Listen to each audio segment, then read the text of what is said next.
When you need mealtime inspiration, it's worth shopping Kroger for thousands of appetizing ingredients that inspire countless mouth-watering meals. And no matter what tasty choice you make, you'll enjoy our everyday low prices. Plus, extra ways to save, like digital coupons worth over $600 each week and up to $1 off per gallon at the pump with points. So you can get big flavors and big savings.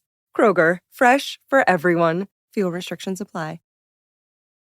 This Steve Jones Show podcast is now loading. The Steve Jones Show podcast is presented by Sunbury Motor Company, Purdy Insurance, Brewers Outlet, and NIL Game Changers.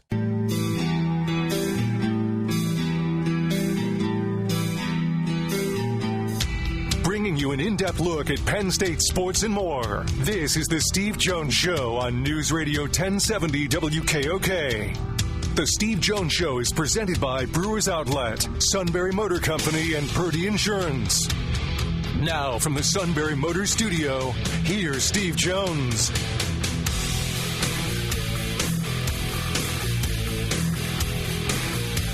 This half hour being brought to you by Sunbury Motors, 4th Street in Sunbury. Sunbury Motors Kia, routes 11 and 15, Hummels Wharf. Online, sunburymotors.com. Ford, Kia, Hyundai, best in new inventory. Great pre-owned inventory with the Sunbury Motors guarantee. Terrific service department. Quick lane, routine inspections, difficult to handle it all. At Sunbury Motors, 4th Street in Sunbury. Sunbury Motors Kia, routes 11 and 15 in Hummels Wharf, and online at sunburymotors.com. Great to be joined by the Scotty Scheffler of the region, the outstanding Nate Bauer, sir. Welcome. Wow. What an intro. Thanks for having me. Anytime. Great to see you today, by the way. So, of course. Always an exciting occasion on a Monday afternoon James Franklin press conference. So let me ask you something from a business point of view. What's better for business? Continued winning or what happened on Saturday? Oh, boy. That's a tough one. I think continued winning, honestly. There's a buildup of excitement. I would say this, look, the reality of the expanded playoff, certainly, I've spent the last 36 hours buried in the bunker with Penn State fans, right? And I think there was a dusting off. Can I interrupt for a second?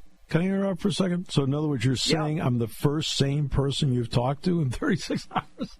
You know what? My wife and kids, they count a little bit, but yes, you were the first Penn State adjacent adult that I've spoken to that is feeling like undeterred. So no, there was a settling down period. Certainly, there were a lot of people upset, but I think that the expanded playoff allows for a perspective on this that is less, necessarily reactionary, right? Look, we have entered the, this as well as anybody. We have entered the age in which the only solution ever for any setback of any variety is to fire everyone. Yes. Right? So, yes. Fire the head coach, fire position coaches, fire athletic directors. Anybody who is any association must lose their job. Broadcaster. And, what's that? Broadcaster. Broadcaster, yeah, play-by-play. Absolutely. Gotta go. I'm out. And so I think there has been, certainly you saw some of those reactions from the national media, but it's very strange. There's an inverse phenomena happening where locally there is a better grasp now of where Penn State football sits in terms of its consistency, its success, in the national college football landscape than even some national perspectives. Like it has flipped to where people understand, hey, James Franklin's guidance and stewardship of the Penn State football program has been exceptionally good for Penn State. Is it where Penn State wants it to be? Is it where James Franklin wants it to be? Is that the result anybody wanted within that football program? Of course not. But there is still something to play for, and still something that, this is a program and a team that very much has an opportunity ahead of it if it handles its business moving forward. But how quickly was that realized by those who are so those who are so passionate? I mean, because look, these people are passionate. So I got that part, right? And you can't have a great program unless you get passionate fans. So I appreciate the passion. How quickly did the gut wrenching of it and the passion of that? How long did it take to get to the realistic part? Now, wait a minute, it's not over. Yeah, I think it took until yesterday afternoon. Honestly, look, it's the 7 stages of grief. You got to walk them through it, and I think I've carved out a little bit of a niche for myself as what I hope to be a voice of reason, right? Acknowledging shortcomings and acknowledging the good things, right? Just kind of trying to lay out the way things are in reality more so than in the minds of reactionary opinions, right? I'm not a take guy. That's not what I do. And so we kind of held hands and walked through it on Sunday afternoon, talking about all the 50,000-foot view of Pat Kraft and Neely Bendapudi and Matt Schuyler and all of the different people that have created an atmosphere for success for Penn State football that didn't really exist previously. And so this specific instance is not the result that reflects all of the work that has gone into this, but does not deter the overall effort. Right, there are still things about Penn State football that are very much worthy of the optimism that certainly James Franklin has, and all of the people that are working tirelessly to get this program on the level that it needs to be. The issue is it is imperative, right, on James Franklin and his staff and the players, everybody involved, to actually get those results to reflect that effort. And I think that this afternoon at his press conference, he made that pretty painfully clear, right? They are past the time of, hey, you played them close, that you can put a feather in your cap for playing them close. That's over. That's over. They got to win these games. They had an opportunity to do it. They didn't in a particularly painful way. If they had lost by 20, it's a different conversation today. But instead, you lost being stood up at the goal line with 4 chances. So it is what it is. You lost by 6 yards. 3 yards in the end of the first half and 3 yards in the fourth quarter. No doubt. Yeah, it's 27-20. You find the 6 yards. And you've got to be able to find the 6 yards. I mean, that's part. You got to find them, and they didn't find them. You gotta lose limbs, right? Like it is, and it's easy for me to say from the comfort of my couch, right? But there was too much effort, and I hate bringing money into it, but like too much money spent, too much brain power, too many smart people, and too much physical effort, all culminating in that moment to fall short in that moment. Mm-hmm. That's the reality. Is Andy Kotelnicki came to Penn State to cash in that moment. Right, Katron out, the offensive line, all of the things that the offensive line has done to get itself at a better spot as a unit over the past 4 years, right? Phil Troutwine's work, you name it. All of that stuff. Too much went into it to come out empty in those spots. Okay, so his reaction at the press conference, I know it did. He would have loved to have talked about Washington, but that wasn't going to be part of the press conference. What did you think of his answers? I thought he was excellent. Honestly, I thought that his ability to really dig. He wasn't dismissive of anything. Right? There weren't any questions today that he just shed and said, I don't want to talk about it. I'm not going to get into it. Like he dove into the pain in a lot of ways. Right? I mean, just the whole, it was almost, I think, cathartic to him to have that opportunity to clarify and talk through everything that went into that game, right? Because, and this is the reality here, did it come down to a handful of plays? Yes. That's true of both sides. Will Howard's fumble, right? How improbable to fumble through the back of the end zone, right before stepping out of bounds. I mean, the replay reviews, the penalties, all of these different, right? I mean, honestly, for the Ohio State cornerback, even as it's Trey Wallace's responsibility to catch that pass, to come away with an interception in that situation, right. There was just so much to digest, and he really dove into a lot of it, to all of it. And I think my major takeaway is it is a thing for Penn State football under James Franklin, like undeniable. There's a lot of other stuff that is kind of dumb, right? Records against top 5 teams is just a dumb stat. It takes no thought. It's eye candy for haters. But losses after the first loss of the season, that's real. That's real. That's very real. That is very real. It is painful, and it is something that Penn State has had a really tough time with under James Franklin.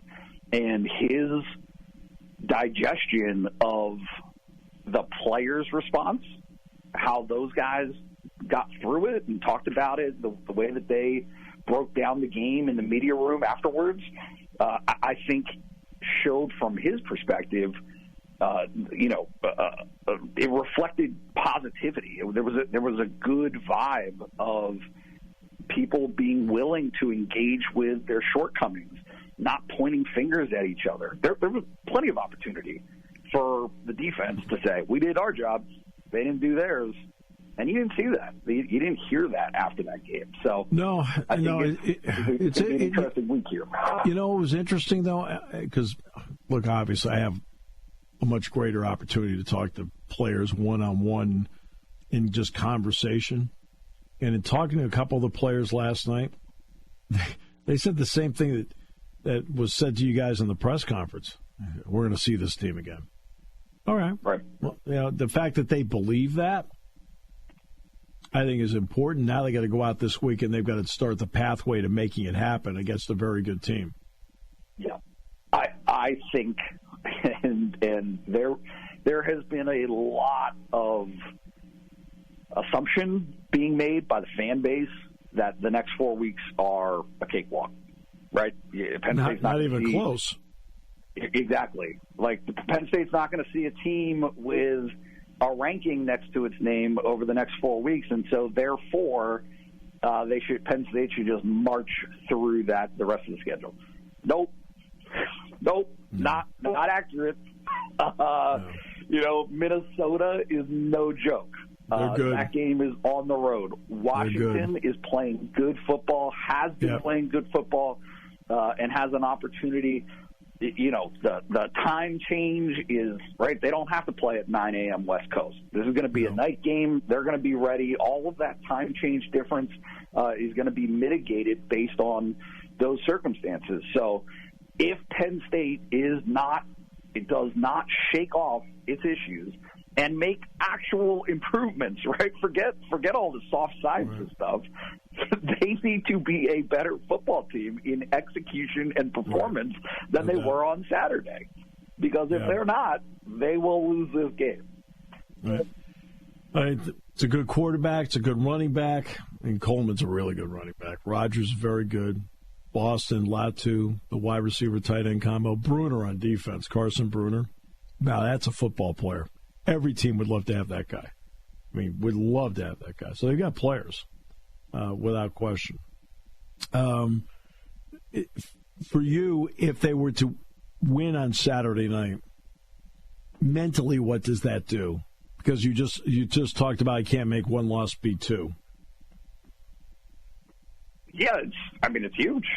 It's huge. It is again, it's imperative. They have to get through these next 4 games to do what they intended to do at the start of this season.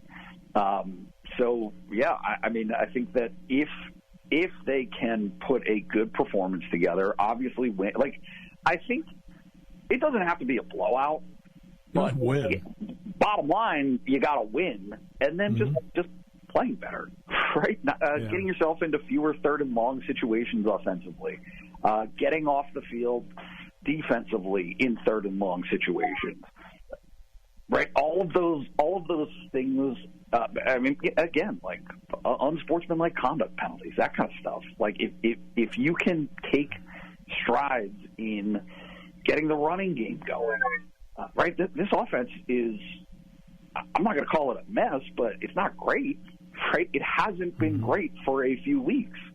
And so finding some stability, I do think is important for these guys moving forward. Yeah, can I ask you about the Reed one's an obvious. You can't take your helmet off. Yep. Here's the issue I have with the Elliott Washington play. All right. And I realize if you're going to go technically by the letter of the law, but to me, that's a feel for the game thing by the official. Because I did talk to people that were on the sideline. They said Elliott said nothing to him. No, he didn't say anything to him. He was actually looking down at him because he didn't want to step on him, right? Because he had to go back out on the field because he's on special teams. It's 4th down, right? And I just thought that was one of those I sat back, and I know Nate James didn't turn it in. But to me, that's a feel for the game call, and I think the official missed the feel for the game part of it. Pat Chambers used to say time and place, right? Time and place. As an official, you got to know in that set of circumstances, right? A critical third down stop in that moment, in that game, that in a situation and circumstance that 95% of the time those officials let go. To make that call, it's just, look, I wrote it yesterday.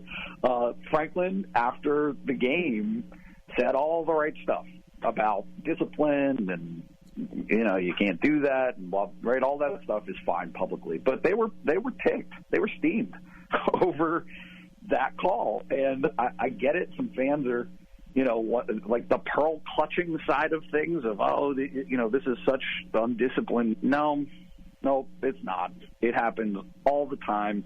You might not like it, but officials have a choice in that circumstance whether to call that or not. And 95% of the time, they don't. So the fact that they did in that, it changed the game in a lot of ways. Is it the reason that they lost? No. And nobody would argue that. But was it a critical thing that you have to take into account and acknowledge? Yeah, of course. Yeah. Basketball gets rolling. Interesting what Mike's doing. He's got 3 of his returning guys with one group and 2 of his returning guys with another group, which I think is great because they can help bring along other people that are getting ingrained in the system. What's your thought on this team? Yeah, I think he is intending to play a lot of guys and have a deep bench and just throw a lot of stuff at the wall and see what sticks in the best way possible, right? I mean, you're going into the season, so you're not exactly sure what you have anyway until they play some other people. Yeah. You got 5 guys coming back that have logged a ton of minutes, have a ton of success in their college careers, a ton of experience. But then you also got guys who haven't, right? Who either haven't done it at Penn State or even in the transfer portal really have more of a limited, right? They're not on. They didn't bring in seniors and fifth-year guys in the transfer portal. They brought in sophomores and one junior. Yep. So there's gonna be a feeling out period of who plays well together. Who, right? You know, Ace is going to be on the court. You know, Yannick's going to be on the court.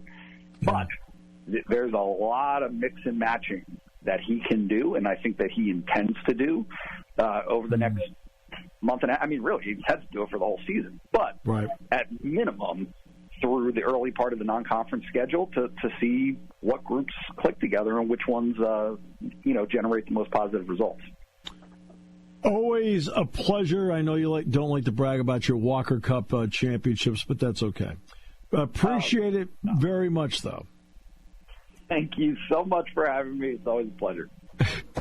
Nate Bauer on 3.com, Blue White Illustrated. Back with more in a moment here on News Radio 1070 WKOK. There's something to be said about a sale with a handshake, a service technician who really knows what he's doing. They can explain it in English what the problem is. There's nothing better than having that friend you can trust in the area. That's Sunbury Motors, where you get selection, knowledgeable salespeople, and prices that fit your budget, and more important, that friend you can trust. Welcome to Sunbury Motors, Kia, Ford, and Hyundai.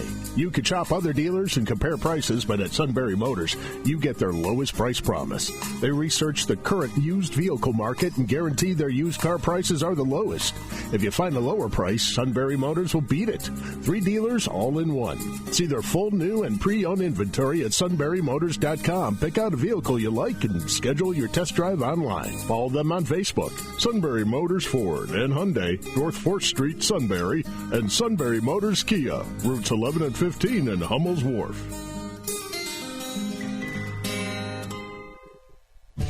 Hi, this is Season. For over 100 years, the Purdy Insurance Agency has been protecting families and businesses of the greater Susquehanna Valley and beyond. With the experience of our trained and knowledgeable staff, you can rest assured that your needs will be evaluated and met by some of the industry's best representatives. No matter what your insurance needs are, call Purdy Insurance today at 570-286-5855. Visit our website at purdyinsurance.com or check us out on Facebook to see what we can do for you.